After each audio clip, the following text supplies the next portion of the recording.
അന്യഭാഷയിൽ നിന്നും മലയാളത്തിലേക്ക് എത്തിയ മറ്റൊരു നടിയാണ് മാധു. ചെന്നൈയാണ് മാധുവിൻ്റെ നാട്.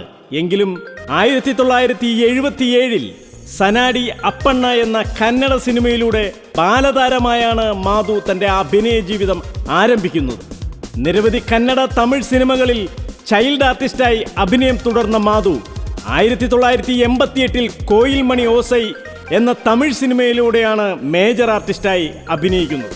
തുടർന്ന് തമിഴിൽ ജാടിക്കത്ത മൂടി എന്ന സിനിമയിൽ അഭിനയിച്ച മാധു 1989 നെടുമുടി വേണു ആദ്യമായി സംവിധാനം ചെയ്ത പൂരം എന്ന സിനിമയിൽ നായികയായി അഭിനയിച്ചുകൊണ്ടാണ് മലയാള സിനിമയിലേക്ക് എത്തുന്നത്.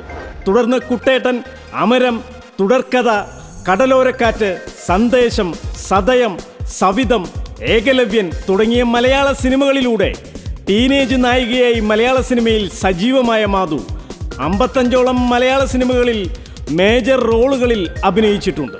90കളിൽ അന്യഭാഷയിൽ നിന്നും മലയാള സിനിമയിലെത്തി തിളങ്ങിയ ടീനേജ് നായികയാണ് മാധു.